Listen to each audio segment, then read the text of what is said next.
Gold, trusted gold buyers. మీరు తాకట్టు పెట్టిన బంగారాన్ని విడిపించి ఈ రోజు ఉన్న మార్కెట్ ధరకు కొనబడను.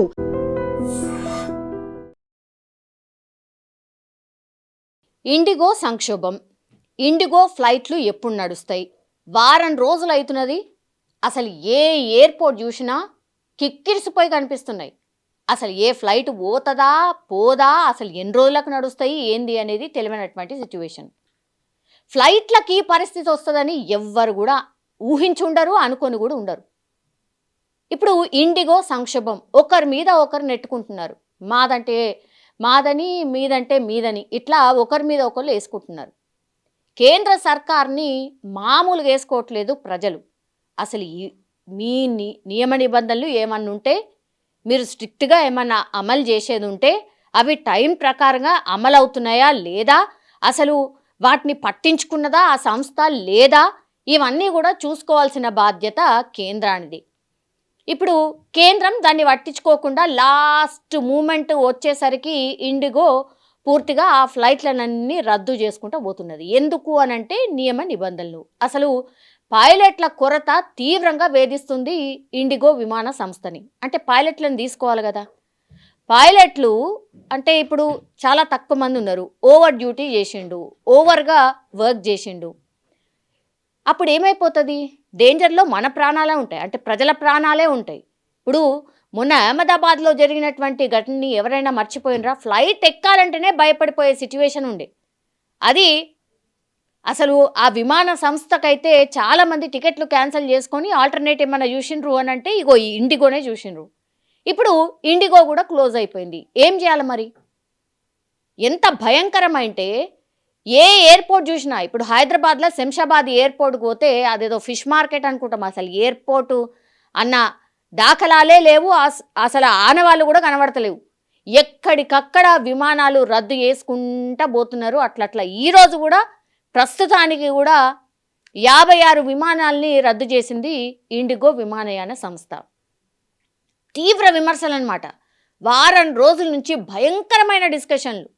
పూర్తిగా నేషనల్ మీడియా అయితే భయంకరంగా ఎంత భారీగా నష్టపోతున్నారు ప్రజలు, ఆర్ భారీగా ఎంత సంక్షోభం ఏర్పడింది అని పెద్ద ఎత్తున డిస్కషన్లు అయితే జరుగుతున్నాయి.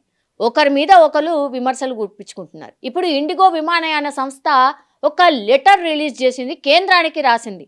ఇగో మేము ఇది సంక్షోభంలో ఉన్నాం, మాకు మ్యాన్ పవర్ తక్కువగా ఉంది, అట్లాగే శీతాకాలం కాబట్టి చాలామంది రద్దీ ఎక్కువైపోయింది. ఇట్లా ఒక 4-5 రీజన్స్ అన్నీ రాసుకొని కేంద్రానికి ఒక లేఖ రాసింది.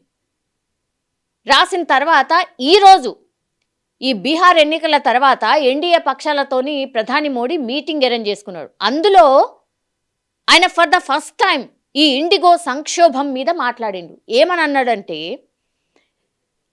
ప్రజలు ఇబ్బంది పడే నియమ నిబంధనలు మనకెందుకు, ప్రజలు ఇబ్బంది పడకూడదు కదా, ఏవైనా సరే ఈ నిబంధనలు కానీ నియమాలు కానీ మనం పెట్టేది కొంత స్ట్రక్చరల్గా సిస్టమ్ అంతా డెవలప్ కావాలని, కానీ ప్రజలు ఇబ్బంది పెట్టే విధంగా ఆరు ఇబ్బంది పడే విధంగా మాత్రం పెట్టకూడదు అని ఆయన మాట్లాడుతున్నారు.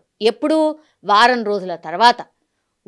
ప్రజలు అసలు మామూలుగా వేసుకోవట్లేదు. మీరు ఏం చేస్తున్నారు, విమానయాన సంస్థ ఏం చేస్తున్నది, కేంద్ర మంత్రిని అట్లాగే కేంద్ర ప్రభుత్వాన్ని అసలు మామూలుగా కాదు, ఇక ఏకి పారేస్తున్నారు అనుకోండి. సోషల్ మీడియా చూస్తే మొత్తం అంతే, ఇక మామూలుగా కూడా కాదు. ఇక కేంద్రానికి చెడ్డ పేరు వచ్చేది ఉన్నది అని అనుకున్నట్టున్నారు. అందుకని ఫర్ ద ఫస్ట్ టైం ప్రధాని నరేంద్ర మోడీ రియాక్ట్ అయ్యాను.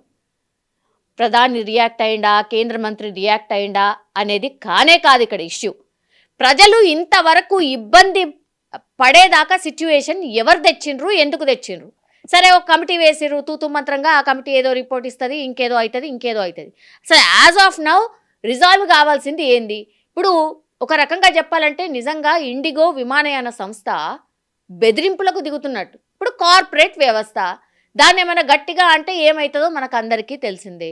అందుకని చాలా ఆచితూచిగా, చాలా రెస్పెక్టబుల్గా ఇక్కడ రియాక్ట్ అవుతున్నది. ఎవరో చెప్పాల్సిన అవసరం లేదు, కేంద్రమే. కార్పొరేట్ వ్యవస్థ వర్సెస్ కేంద్రం లెక్క మారిపోయింది. నిజం చెప్పాలంటే చాలామంది ప్రయాణికులు అదే మాట్లాడుతున్నారు. ఇప్పుడు కావాల్సింది ఏంది?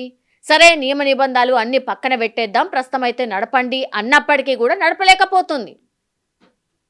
ఇప్పుడు ఇండిగో విమానయాన సంస్థ యాజమాన్యం ఏదో ఎక్స్పెక్ట్ చేస్తుంది. అంటే కేంద్రం పూర్తిగా నియమ నిబంధనలు ఎత్తేసేయాలి, మా ప్రాఫిట్స్ మాకు ఉండిపోతాయి అనే టైప్లో, అంటే కేంద్రమే దిగి రావాలి మా దగ్గరికి, కేంద్రమే మా కాళ్ళకి దగ్గరికి రావాలి అనేటువంటిది ఒక ప్రయత్నం చేసినట్టు అనిపిస్తుంది. అంటే మర్యాదగా బెదిరింపులకు దిగుతుంది ఇండిగో యాజమాన్యం అని. చలో చూడండి, మేం ఆగిపోతే ఎట్లుంటుందో ఈ వ్యవస్థను కూడా చూడండి అని ఒక ఛాలెంజ్ విసిరినట్టు అనిపిస్తోంది. ఇప్పుడు చెడ్డ పేరు వస్తుంది ఎవరికి? కేంద్రానికే వస్తుంది. సో లాస్ట్కి వస్తే కేంద్రమే వెనక్కి తగ్గి లేదు ఈ నియమ నిబంధనలు మేము అన్నీ తీసేస్తున్నాము, మీ ఇష్టం వచ్చినట్టు నడుపుకోండి అని చెప్తారా? మరి అప్పుడు ప్రజల ప్రాణాలు గాల్లో కలిసినట్టే కదా. ఓవర్ డ్యూటీ చేస్తూ ఈ పైలట్లు ఫ్లైట్ నడిపితే ఏమవుతుందో మనకు తెలుసు. చాలా సెన్సిటివ్ జాబ్ అది. దీన్ని ఎట్లా హ్యాండిల్ చేయబోతోంది కేంద్రం అనేది పెద్ద ఎత్తున ఒక చర్చ. ఈరోజైతే ప్రధాని మోడీ దీని మీద రియాక్ట్ అయ్యిండు.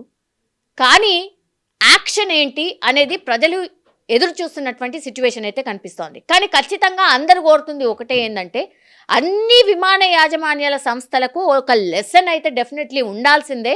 ఎందుకంటే ప్రజలతోని ఆడుకోవడం ఏంది, ప్రజలు ఇంత ఇబ్బంది పడుతుంటే కూడా వాళ్ళు పెద్దగా రెస్పాండ్ అయినది లేదు. కొంతమంది అయితే వాళ్ళ పెళ్ళిళ్ళు ఆగిపోయినాయి, కొంతమంది అయితే వాళ్ళ అమ్మ చావుకి వెళ్ళలేకపోయింది.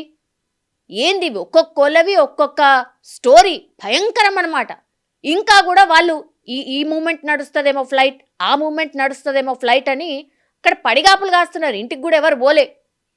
దానికి అన్నీ కూడా అరేంజ్మెంట్లు చేయండి, తాత్కాలికంగా ఈ ఎయిర్పోర్ట్లల్లా అందరికీ అన్ని అరేంజ్మెంట్లు చేయండి, ఎవరు కూడా ఇబ్బంది పడకుండా చూడండి అని తాత్కాలికంగా ఏదో చెప్తున్నారు. పెద్ద కన్ఫ్యూజన్, పెద్ద గందరగోళం. మరి ఇది ఎప్పటి వరకు రెక్టిఫై అవుతుందో తెలియదు, ఏమవుతుందో తెలియదు. కానీ ఇండిగో అనే విమాన సంస్థ మాత్రం ఇప్పుడు ప్రపంచవ్యాప్తంగా ఒక చర్చకైతే దారి తీసింది అని చెప్పొచ్చు. డెఫినెట్లీ ఈ విమానయాన సంస్థలు ప్రాపర్గా ఒక స్ట్రక్చరల్గా నడవాల్సిందే. అంతవరకు కూడా నిజంగా ప్రజలు ఇబ్బంది పడ్డారు, కానీ వాళ్ళైతే ఖచ్చితంగా దిగి రావాల్సిందే, ఒక లెసన్ అయితే వాళ్ళకు నేర్పాల్సిందే అని చాలామంది అయితే మాట్లాడుతున్నటువంటి సిచ్యువేషన్ అయితే కనిపిస్తోంది. అందరు కూడా ప్రధాని రియాక్ట్ కాలే అని అన్నారు కాబట్టి ఈరోజు రియాక్ట్ అయినరు, చెప్పకనే చెప్పిండ్రు. ప్రజలు ఇబ్బంది పడకుండా ఉండాల్సినటువంటి రూల్స్ని మీరు కఠినతరం చేసి లాస్ట్కి వస్తే ప్రజలు ఇబ్బంది పడాల్సిన సిచ్యువేషన్ వచ్చింది అని మరి ఎవరిని ఉద్దేశించి అన్నడో మీరు అర్థమైతే చేసుకోవచ్చు. And for more videos, Please subscribe to iDream. Please subscribe to iDream. Please subscribe iDream. And please subscribe to iDream. For more videos, subscribe to iDream. please like, share and subscribe to the channel. Congratulations, iDream. subscribe to iDream. Subscribe to iDream. So subscribe to iDream Media. iDream team andarki huge congratulations. Please subscribe iDream Media. Please subscribe to iDream.